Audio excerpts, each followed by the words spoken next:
আমেরিকাতে যতগুলো স্টেট আছে তার মধ্যে নিউ ইয়র্ককে অনেকটা অ্যাডভান্স স্টেট হিসেবে জানা যায়, যেখানে হচ্ছে মানুষ প্রচুর স্টাইলিশ, সেটা কালো, বৃদ্ধ, বয়স্ক, মানে মরার আগের দিন পর্যন্ত মানুষ সেখানে স্টাইল করে। তো আমি বাসের মধ্যে এই মেয়েটার হাত দেখে অনেকটা অবাক হয়ে গেছিলাম, এত লম্বা লম্বা নখ, যেটাতে আমার কোনো আসলে রুচি নাই, তারপরেও মানুষ এখানে এই ধরনের স্টাইল করে থাকে। আর আমি এখন যাচ্ছি আমার কাজের উদ্দেশ্যে, বাস থেকে নেমে পড়েছি, কাজের উদ্দেশ্যে যাচ্ছি। আর এখানে আমি লাস্ট রিলে শেয়ার করেছিলাম, এখানে অনেকটা মেলার মতো দেখাচ্ছে, তারা আপনারা রিল দেখেছেন তারা জানেন আমি কি সম্পর্কে কথা বলছি। তো এখানে কোনো মেলা না, আসলে এটা হচ্ছে একটা মসজিদ, যেখানে মসজিদে যে দানের টাকাটা হয় ওই দানের টাকা থেকে এখানে মুসলিম ভাই বোনদেরকে দান করা হচ্ছে কিছু খাবার দাবার, যেখানে হচ্ছে অনেক ধরনের ভেজিটেবল, ফ্রুটস, অনেক কিছু থাকে। প্রতি মাসে 3-4 বার আমি লাইনটা দেখি, আর মনে হয় প্রতি সপ্তাহে দান করে, আমি শিওর জানি না। আর এখানে বৃদ্ধ লোকটা লাইন কেটে আগে এসে দাঁড়িয়েছিল, তাই পাশে যে ইয়াং যে লোকটা আছে সে তাকে বকাবকি করছিল যে আপনি লাইন কেটে সামনে চলে এসেছেন কেন। इसलिए हाँ सब्जी वगैरह सब फ्री है। सब्जी फ्री, हाँ। इसलिए लाइन लगी। हाँ क्या है सब्जी में?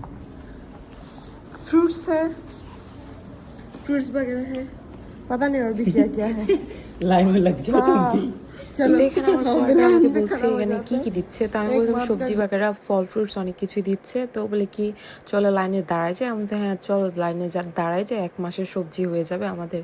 তো আর এখানে আমার ক্রিয়েটিভিটি দেখাচ্ছিলাম, আমি সকালে এসে প্রথমে আমার ভরতে হয় এই সসগুলো, আমার ফিল আপ করতে হয়, তারপর মনিটর অন করে দিতে হয়, যে আমাদের এখানে অনেক বিশাল বিশাল 4টা মনিটর আছে, এগুলো অন করতে হয়। তার সাথে আমার ফিল আপ করতে হয় চিপসের প্যাকেট, তারপর হচ্ছে ব্লিচের যে ওয়াটারটা এটা রেডি করতে হয়, তারপর এগুলো আপনাদের সাথে অন্য একদিন শেয়ার করবো।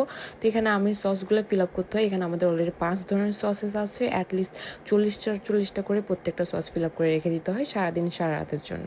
তো আমি লেগে পড়েছি কাজে। আমার সকাল 10টা থেকে কাজ শুরু হয়, এরপর কাজ শেষ হয় সন্ধ্যা 6টায়, মাঝে মাঝে 6টা 30 হয়ে যায়। এখানে আমি কাজ শেষ করে সন্ধ্যায় বাসায় ফিরছিলাম। আর আমি হাসার কারণটা হচ্ছে কি, আপনাদের একটা জিনিস দেখায়, এটা অবশ্যই আপনাদের কাছে অনেকটা অবিশ্বাস্য হইতে পারে। যারা আপনারা আমাকে অনেক দিন পর ফলো করছেন আপনারা জানেন এই জিনিসটা নিউ ইয়র্কে অনেক কমন। এখানে দেখতে পাচ্ছেন কিনা আমি জানি, এখানে হচ্ছে একটা লকার ক্যাবিনেট, যেটা হচ্ছে কি আমার বাসার পাশে যে অ্যাপার্টমেন্টটা আছে তাদের থেকে এখানে ফেলে দিয়ে গিয়েছে। তো আজকে হচ্ছে ট্র্যাশ ডে, তো ট্র্যাশ ডে তো হচ্ছে কি যেসব মানুষের ট্র্যাশ ফেলা হয়, যেসব অব্যবহৃত জিনিসপত্র আছে সেগুলো ফেলে দেওয়া হয়, তারপর ট্র্যাশের লোকজন এসে সেগুলো উঠাই নিয়ে যায়। তো এই কাভারটা একটু ভাঙা এখানে নিচের দিকে, কিন্তু তারপর এটা যথেষ্ট এখনো ভালো আছে ইউজ করার মতো। তো এখন আপনাদেরকে আমি দেখাবো এই ক্যাবিনটা বা কাভারটা যেটাই বলেন না কেন, মানে এই যে ড্রেসারটা, এটা যদি আমি নিয়ে যাই কেউ কিছু আমাকে বলে কিনা। তো আজকে অনেকের হয়তো কোয়েশ্চেন হইতে পারে যে এরকম যদি কেউ জিনিস আসতে ফেলে দেয়, এটা কি আমার উঠিয়ে নিয়ে যাওয়ার অধিকার আছে কিনা, বা আমি যদি উঠিয়ে নিয়ে যাই এটাতে কোনো প্রবলেম হবে কিনা। আপনারা দেখতে পাচ্ছেন এটা আমি নিয়ে এসেছি অলরেডি ট্রেনে বাসার সামনে, কিন্তু আমার ক্যামেরা ধরার কেউ নাই, যার কারণে ক্যামেরাতে আমি আপনাদেরকে দেখাতে পাচ্ছি না। ইভেন আমি এটাকে আমার বাসায় নিয়ে যাব। তো এখন আপনাদের মনে হইতেই পারে হাই রে গরিব, রাস্তা থেকে জিনিস করে বাসায় নিয়ে যাচ্ছে। ইয়েস এক্স্যাক্টলি, রাস্তা থেকে জিনিস করে আমি বাসায় নিয়ে যাচ্ছি, কারণ এটা এখনো ব্যবহার করার যথেষ্ট চান্সেস আছে। এটা অলমোস্ট 80%-90% ভালো। আমি এখন ব্যাক সাইডের গেট দিয়ে এটাকে নিয়ে যাব।